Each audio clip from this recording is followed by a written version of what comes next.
ज़रूरी नहीं है कि हर इंसान अपराधी प्रवृत्ति का हो। कुछ अपराध इसलिए करते हैं क्योंकि उनके पास अपनी बात को रखने का सही रास्ता बचता ही नहीं। आपने इरफान खान की मदारी मूवी देखी है? उस मूवी में नायक अपराध तो करता है, लेकिन क्या वो अपराधी प्रवृत्ति का होता है? अब यही साइकोलॉजिकल नैरेटिव अरेंज मैरिज के केस में अप्लाई करके देखिए। मान लीजिए आप किसी से प्रेम करते हैं और वो इंसान भी आपसे प्रेम करता है। आपकी पसंद नापसंद, आपका दृष्टिकोण यानी आपका पॉइंट ऑफ व्यू, आपकी आपसी समझ आप दोनों के हिसाब से बिल्कुल ठीक है। अब एक दिन अचानक से आपके माँ बाप आपके लिए एक रिश्ता लेकर आते हैं और जैसे आपको किसी प्रोडक्ट के स्पेसिफिकेशंस के बारे में बता रहे हो वैसे ही वो बताते हैं कि बेटा ये रिश्ता बहुत अच्छा है, परिवार बहुत अच्छा है, लोग बहुत अच्छे हैं, पैसे वाले हैं, इज्जतदार हैं और तुम्हारा रिश्ता अगर इनसे हो गया तो हमारा बहुत नाम होगा, हमें बहुत शोहरत मिलेगी और समाज में नाम होगा वगैरह वगैरह। अब आपको अचानक से शौक लगता है। आप कोशिश करते हो कि अपनी बात रखाओ, लेकिन कैसे? समाज में प्रेम विवाह का सम्मान है ही क्या?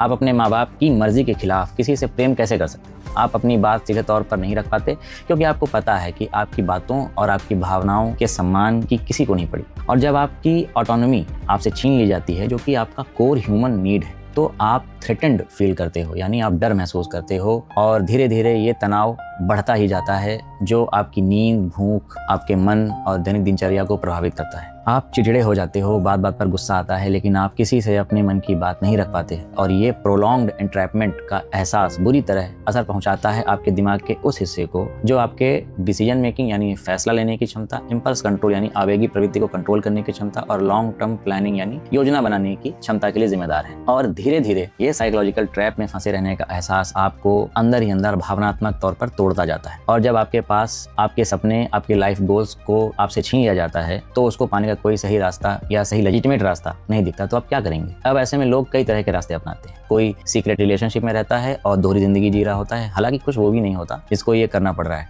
या फिर फैमिली प्रेशर में आके शादी तो कर लेता है लेकिन आत्महत्या की वजह से अपनी जान गंवा देता है। या फिर तीसरा और सबसे बुरा रास्ता अख्तियार करता है जहां वो अपने मंगेतर या स्पाउस की जान ले लेता है। मैं इस तरह की किसी भी घटना का पुरजोर विरोध करता हूं जहां किसी भी इंसान या जान माल की हानि होती है। मैं किसी भी तरह की आपराधिक गतिविधि का समर्थन नहीं करता। अब मैं वही सवाल फिर से दोहराता हूं कि क्या हर इंसान जिसने अपराध किया है वो अपराधी प्रवृत्ति का होता है? क्या इसके लिए वो लोग जिम्मेदार नहीं है जिन्होंने उस इंसान को उस स्थिति में लाके खड़ा कर दिया जहां पे उसे इस तरह की घटना को अंजाम देना पड़ गया?